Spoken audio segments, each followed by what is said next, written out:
A knight of the seven kingdom का तीसरा episode जिसका नाम द स्क्वायर है, इस पूरे सीजन का सबसे बड़ा टर्निंग पॉइंट है। ये एपिसोड सीरीज के टोन को और क्लियर करता है।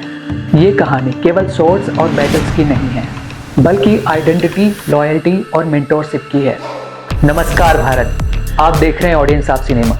एपिसोड 3 इमोशनल डेप्थ और कैरेक्टर डायनेमिक्स के लेवल पर अब तक का सबसे लेयर्ड एपिसोड लगता है। मेकर्स ने एपिसोड 3 को द स्क्वायर नाम दिया है, जिसका प्राइमरी फोकस डंक और एक के रिलेशनशिप पर है।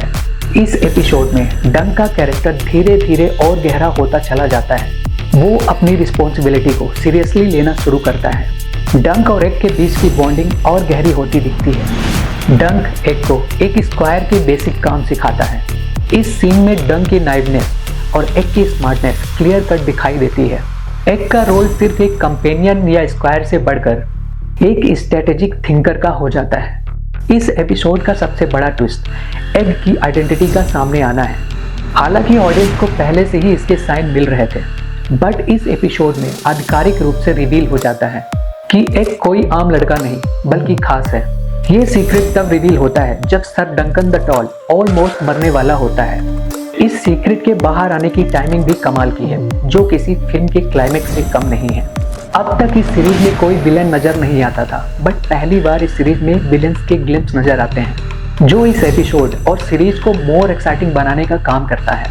पहली बार प्रिंस एरियन टारगेरियन का रियल फेस लोगों के सामने आता है, जो निहायती घटिया, एरोगेंट, साइकोपैथ और क्रूएल है, जो बिना वजह किसी को भी मार सकता है। एपिसोड का नैरेटिव एक सेंट्रल कॉन्फ्लिक्ट के अराउंड बिल्ड होता है, जो ऑनर और सर्वाइवल के बीच का टेंशन क्रिएट करता है।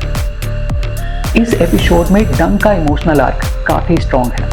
वो अपने आप को एक ट्रू नाइट प्रूव करने के स्ट्रगल में दिखाई देता है। उसका प्रोटेक्टिव इंस्टिंक्ट एक के लिए और क्लियर हो जाता है। एक इम्पोर्टेंट सीन में डंक का सेल्फ डाउट विजुअल होता है, जो डंक के कैरेक्टर को मोर ह्यूमन और रिलेटेबल बनाता है।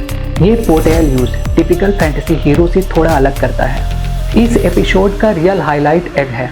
उसकी इंटेलिजेंस और पॉलिटिकल अवेयरनेस साइन करती है, उभर कर सामने आती है। डायलॉग डिलीवरी काम बट पावरफुल है। एक सटल रिवील मोमेंट में उसकी रॉयल अपब्रिंगिंग के ग्लिम्स मिलते हैं। एक का कैरेक्टर स्लो बर्न स्टाइल में डेवलप हो रहा है, जो लॉन्ग टर्म स्टोरी टेलिंग के लिए स्ट्रॉन्ग फाउंडेशन है, जैसे गेम ऑफ थ्रोन्स में जॉन स्नो के कैरेक्टर के साथ किया गया था। Being a square is not about serving blindly but learning what true knighthood means. इस एपिसोड की कोर थीम है। ये एपिसोड मेंटोरशिप के कॉन्सेप्ट को एक्सप्लोर करता है। डंक टीचर है, लेकिन कई मोमेंट्स में एक उससे ज़्यादा मैच्योर लगता है। ये डायनामिक सीरीज का इमोशनल बैकबोन बन सकता है। डायरेक्शन सटल और कंट्रोल्ड है। डायलॉग्स हैवी और सीन्स इम्पैक्टफुल हैं।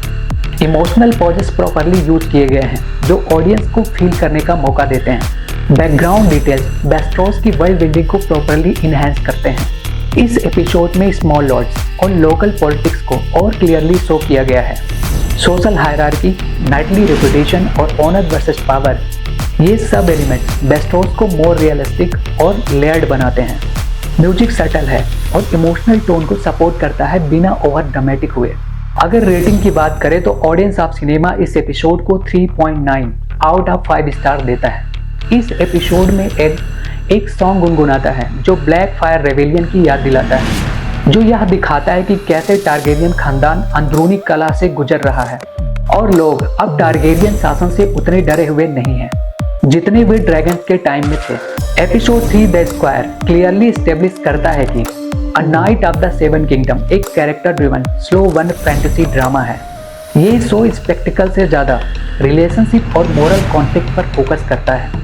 अगर आपको डीप राइटिंग और इमोशनल स्टोरी टेलिंग पसंद है तो ये एपिसोड आपको भी इम्प्रेस कर सकता है।